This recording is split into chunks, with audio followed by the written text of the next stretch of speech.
The roughly 20 typhoons that hit Southeast Asia each year could not have prepared the region for the impact of COVID-19, a typhoon of a very different sort, taking not just Southeast Asia, but the whole world by storm. How is Typhoon COVID-19 thrashing the region, and how might the post-crisis recovery and reconstruction look like? We first need to understand the strengths and vulnerabilities of Southeast Asia's pre-COVID economic infrastructure to answer these questions. To understand the economic infrastructure of the region, we need to go back to 1967, when Southeast Asian countries decided to pledge friendship with each other under the ASEAN framework. However, while other integrated regions such as NAFTA and the European Union have aggressively broken down trade barriers and significantly boosted intra-regional trade, Southeast Asian countries have not viewed trade with each other as a priority. Consequently, much of Southeast Asian trade does not happen inside the region. It happens with other countries outside the region. In 2010, around 70% of Southeast Asia's imports and exports were with countries outside ASEAN. This increased further to around 75% in 2018. Breaking this down by region, we can see that around 50% of ASEAN's trade is with the rest of Asia. And from 2010 to 2018, there's been a slight increase in dependence on Asia for imports. Now, this outward-looking Asia-centric trade isn't necessarily bad.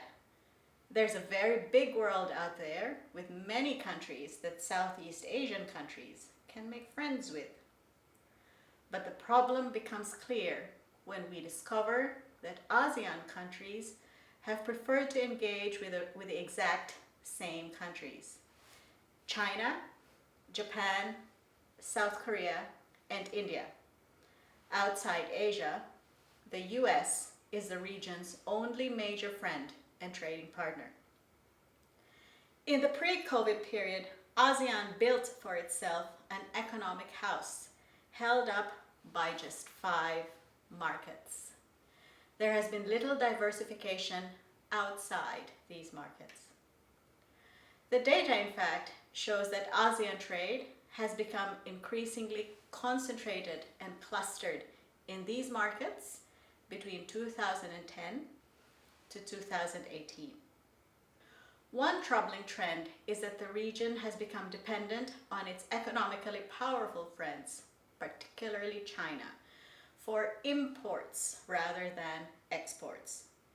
This concentration and dependence on a handful of markets does not bode well for risk and crisis management. It would theoretically take only one of these 5 economic pillars to collapse to result in significant structural damage to the ASEAN economic house. But because the economies of China, Japan, South Korea, India, and the US have all been hard hit by the novel coronavirus, then what we can infer from the data is that the COVID-19 typhoon is blowing the entire ASEAN economic house down. So what are the ways forward? All of Southeast Asia's friends outside the region are sick. ASEAN countries are faced with a question of whether they should seriously look inward and deepen their friendships within the region. The other option is to make new and diverse friends outside the region, preferably those who aren't as sick as their current friends.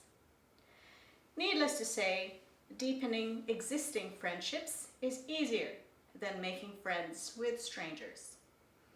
So let's take a snapshot of intra-ASEAN friendship networks and explore implications. If ASEAN countries do finally decide to turn to each other, Thailand, Singapore, and Indonesia will play a significant role in rebuilding the ASEAN economic house.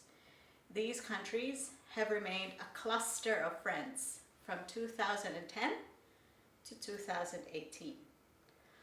Among these three major countries, Thailand and Singapore are the most internally connected with the rest of the region. But given Singapore's continuing COVID-19 woes, much of the burden of regional recovery rests on the shoulders of Thailand.